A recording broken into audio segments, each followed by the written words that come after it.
जो संपूर्ण शोषण की व्यवस्था के खिलाफ आवाज़ उठाई है और सदियों से जो जिसे शिक्षा से वंचित रखा गया है। हम मनुस्मृति को अगर देखें तो मनुस्मृति में स्पष्ट रूप से लिखा गया है कि दलितों को उस समय अस्पृश्य, उस समय के अस्पृश्य, अछूत, जिन्हें न शिक्षा का अधिकार है, न उन्हें पढ़ने का, लिखने का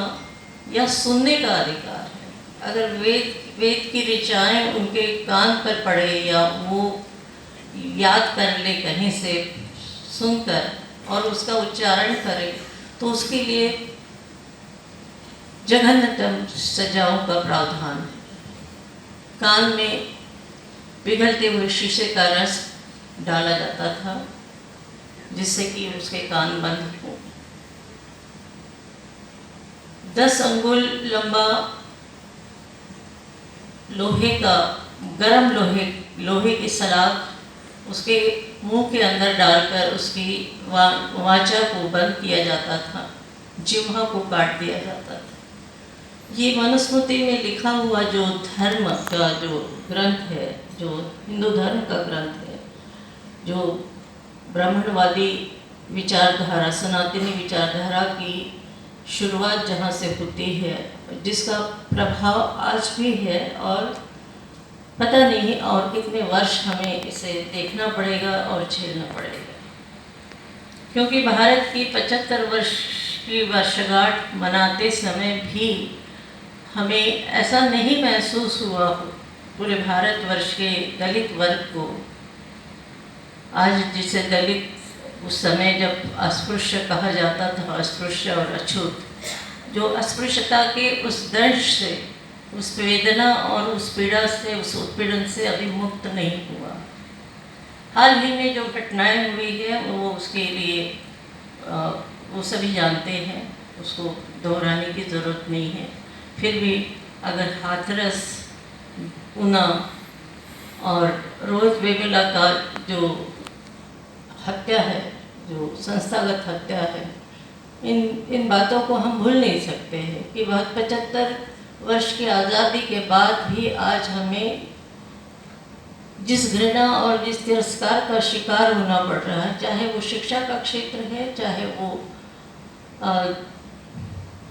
खेत मजदूर हो, चाहे महिलाएं जहाँ पर काम कर रही हैं, जहाँ बच्चियाँ जहाँ पर खेल रही हैं, ऐसा कोई क्षेत्र नहीं है जहाँ पर अस्पृश्यता के कारण या छुआछूत के कारण और उनके प्रति जो भावना जो निर्मित की गई है ब्राह्मणवादी व्यवस्था ने, जो सदियों से, आज अगर हम मनुस्मृति का समय से अगर आज के समय तक की गिनती करते हैं तो ये संपूर्ण 3000 वर्ष का समय है। 3000 वर्ष तक एक व्यवस्था, सामाजिक व्यवस्था यहाँ निरंतर चल रही है, एक प्रथा के रूप में, एक सामाजिक संरचना के रूप में, और उसे ख़त्म करने के लिए किए गए सैकड़ों प्रयास, हजारों प्रयास कामयाब नहीं हो पा रहे हैं। संविधान में डॉक्टर बाबा साहेब अम्बेडकर ने सभी को समता और स्वतंत्रता, न्याय का, जो न्याय के मूल्यों से जो जोड़ा है, स्त्री पुरुष समानता, भाषा के आधार पर समानता, क्षेत्र के आधार पर समानता, धर्म के आधार पर समानता, स्त्री पुरुष के बीच में समानता, जाति के आधार पर समानता, इसे व्यवहार में नहीं उतारा गया। केवल वो एक किताब में बचपन से हम पढ़ते आ रहे हैं, अपने स्कूल समय से केवल एक अध्याय के रूप में हमने पढ़ा और उसे भुला दिया गया, व्यवहार में उसे उतारा नहीं गया। कल हम जहाँ मीडिया पर जो बातचीत हो रही थी, जो पेपर प्रेजेंट हो रहे थे उसमें, और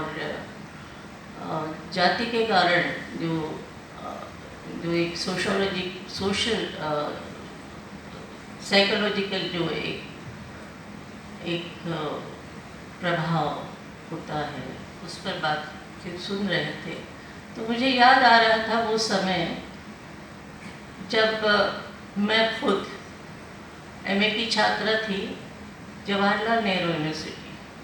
जिसका नाम लेते ही एक बहुत गर्व की, बहुत अच्छी एक भावना निर्माण होती है कि हम वहाँ के पढ़े लिखे छात्र रहे,